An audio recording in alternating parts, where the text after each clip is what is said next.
はい、皆さんこんにちは。今日も12月9日金曜日です。今日も家庭菜園のぼかし作り。何回目 ?4 回目。4回目。はい。前回このカヌス NCR 入れて、ちょっといつものぼかし作りとはニュアンスが違うね。本来畑にすき込むものだと思います。いつものぼかしはもみ殻くんたんに微生物をこの場でたくさん培養させて住処にさせて、それを土の袋に入れて必要な時に畑にすき込んだり施肥したりするというものを作りますけど、このカヌス NCR というものはこのような使い方が本来ではないと思います。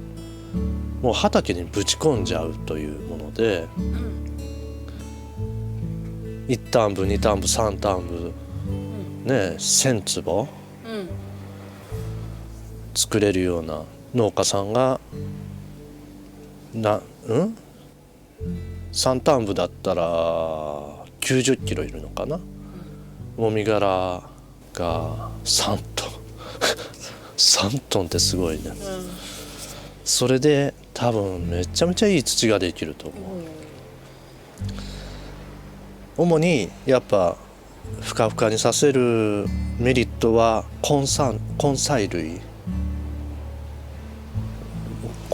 うちじゃもう全然できない大根、人参、ごぼう、そういう長いものとか。ネギは違う。ネギ違う？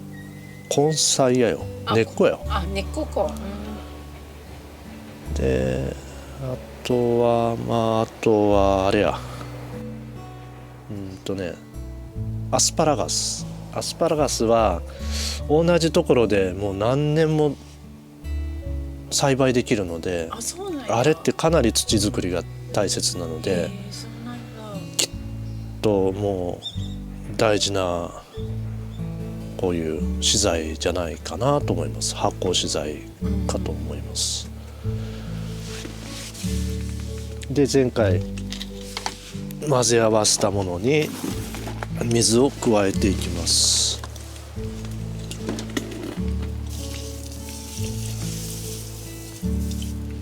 そんなにもいらないね。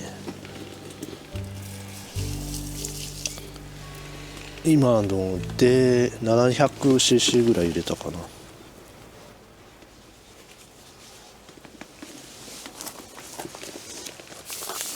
もみ殻って弾くもんでね。そうだよね。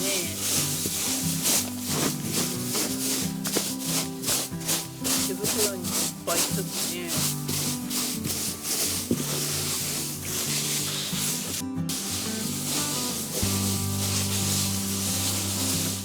なんかお酒もこういうことしとるね、同じように。同じやね。そういうことやね。米麹、本当に温度管理があれは大変で、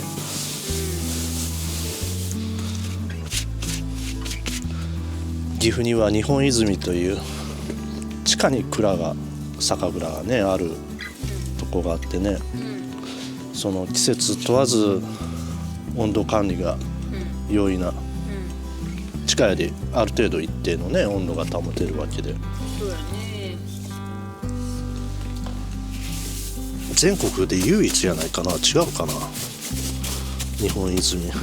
んやろね。テレビでやっとったもんね、この間ね。あそこでながら泉が、定期的に作られる。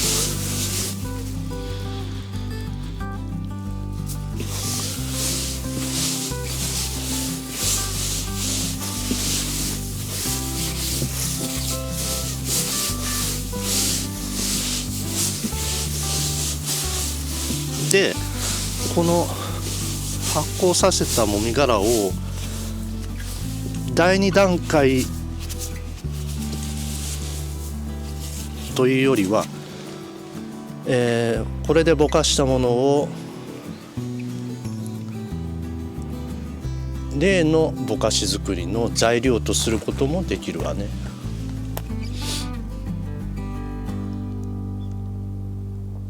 もみ殻が発酵しやすい状態になったものをいつものぼかし作りに使うと。ああ、そうかそうか。いつも僕はもみ殻くんたんぼかしというものを作るけど、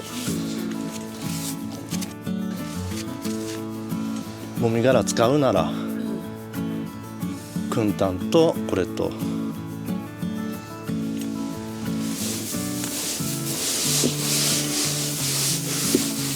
よしいいかな。でまた後でもみ殻くんたんぼかしも作りますけど、今回は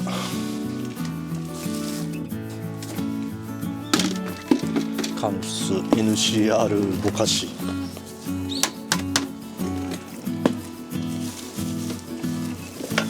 本当にただもみ殻10キロと1キロと米ぬか200グラム、たったこれだけね。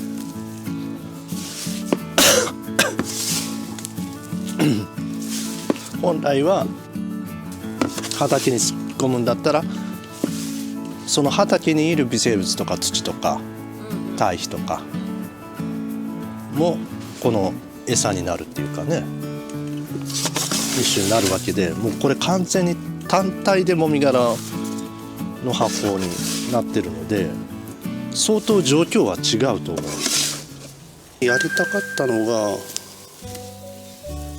もうほぼ十分なんやけど、ほぐす？この白い菌糸をその平べったい板状全体にさせて手間を省かせたいということで、この差やね、何回か再発酵させたものの結果これと、もう十分、発酵されていい状態ですと。ご視聴いただきありがとうございました。チャンネル登録お願いします。ありがとうございました。